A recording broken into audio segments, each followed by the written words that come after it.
Buenos días a todos. Mi nombre es Jiménez Moreno de Bora Yacet y hoy les voy a hablar de la respiración celular.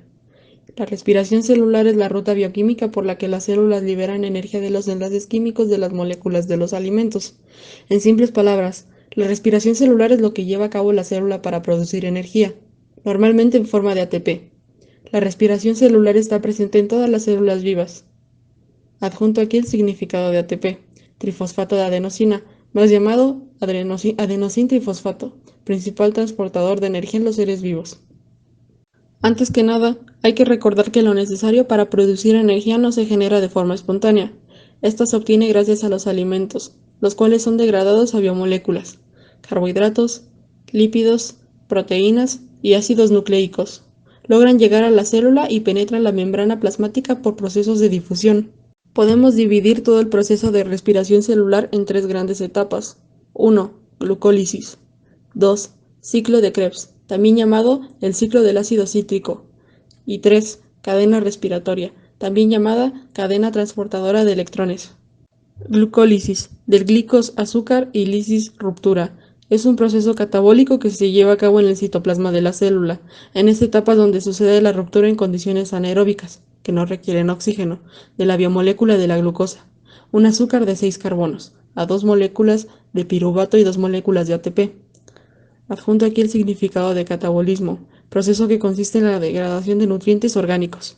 Asimismo, este proceso también podemos dividirlo en dos fases, donde se requiere energía y donde se libera. Empezaremos por donde se requiere energía. Para esto, la molécula se activa con dos moléculas de ATP que contiene la misma célula, transfiriéndole dos fosfatos de ATP. La glucosa se convierte en una molécula de fructosa 1,6-bifosfato, gracias a la transferencia de dos fosfatos, producto de los ATPs iniciales. La fructosa 1,6-bifosfato se divide en dos moléculas de 3 carbonos, teniendo cada uno un grupo fosfato unido. El resultado neto de este proceso son dos moléculas de fosfogliceraldehído. Ahora es la parte donde se libera la energía. Cada molécula de fosfogliceraldehído gana un fósforo inorgánico al mismo tiempo en que da dos electrones y un ion de hidrógeno a los dos NAD+, dando como resultado dos moléculas de NADH, moléculas transportadoras de energía, y 1,3-bifosfoglicerato, hablando de la molécula inicial. Dos ADP son elevados a ATP gracias a los bifosfogliceratos, pasando a ser dos fosfogliceratos y recuperando la energía invertida en la primera etapa de la glucólisis. El fósforo restante se traslada a la posición central y libera agua. Esta reacción produce fosfoenolpiruvato, también conocido como PEP. Cada una de las moléculas dona un fosfato a un ADP, produciendo otros dos ATP. El producto final son dos moléculas de piruvato y dos moléculas de ATP en total. En resumen, la glucólisis es un proceso anaeróbico que se lleva a cabo en el citoplasma, donde la glucosa es degradada hasta dar como resultado dos piruvatos, dos moléculas de ATP y dos moléculas de NADH, que junto con los piruvatos darán más energía en forma de ATP. Al dar como resultado los piruvatos, a esto les quedan dos caminos: el camino anaeróbico, como la fermentación, o seguir con los procesos respiratorios usuales. Ciclo de Krebs. Es una ruta metabólica anfibólica en la que se libera energía a través de la oxidación de acetilcoenzima A, derivado de biomoléculas, además de energía química en forma de ATP, NADH y FADH2. Siendo que en la glucólisis vemos como resultado dos moléculas de piruvato, estos entran por difusión a la mitocondria. En los organismos procariontes, el ciclo de Krebs se lleva a cabo en el citoplasma, mientras que en los organismos eucariontes se produce la matriz mitocondrial. Una vez ahí, cada una de las moléculas reacciona a un conjunto de tres enzimas llamado piruvato de hidrogenasa, dando como resultado dos moléculas de dos carbonos llamados grupos acetilos que se unen a la coenzima A, formando acetilcoenzima A y NADH. Por cada piruvato se libera una molécula de CO2, pues el piruvato, al tener 3 carbonos, pierde uno al convertirse en acetilcoenzima A y se pierde en forma de CO2. Paso 1.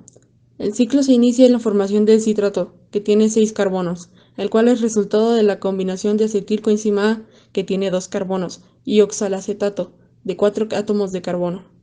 Paso 2. La adición y remoción de agua provoca que el citrato pase a ser isocitrato. La reacción está mediada por una aconitasa. Paso 3. El isocitrato libera un carbono en forma de CO2, liberándose de igual forma electrones, que serán captados por moléculas de NAD+, formando NADH. El isocitrato pasa a ser alfa-cetoglutarato, reacción catalizada por la enzima de isocitrato, deshidrogenasa. Paso 4. El alfa-cetoglutarato pasa a ser succinilcoenzima A, catalizado por el alfa-cetoglutarato deshidrogenasa, liberándose otro átomo de carbono en CO2, teniendo ahora 4 átomos de carbono. Así como sale el CO2, ingresa una coenzima A, liberando más electrones y formando más NADH. Paso 5. La succinilcoenzima A recién formada pierde la coenzima A y se utiliza la energía de esta reacción para transformar 1-GDP más fosfato inorgánico en un GTP, análogo energético. La succinilcoenzima A pasa a ser succinato gracias a la enzima succinilcoenzima A sintetasa. Paso 6. El succinato se transforma en fumarato, siendo este un proceso de oxidación. Se liberan electrones, que serán captados por un FAD+, para formar un FADH2. Esta reacción es catalizada por la enzima succinato deshidrogenasa. Paso 7. Se produce una hidratación a través de la fumarasa. La hidratación es cuando se capta una molécula de H2O, transformando el fumarato en L-malato. Paso 8. La última reacción es una deshidrogenación del L-malato, que pasará a ser oxalacetato, la primera molécula del ciclo de Krebs. Al ser una deshidrogenación, se liberan electrones que serán captados por moléculas de NAD+, y pasarán a ser NADH. Recapitulando, el acetilcoenzima A le da energía suficiente para elaborar todo este proceso, teniendo como resultado final 3 NADH, un FADH2 y un GTP, siendo que en el proceso de glucólisis se forman 2 piruvatos. Una molécula de glucosa equivale a 2 ciclos, así como una molécula de glucosa equivale a 6 NADH, 2 FADH2 y 2 GTP.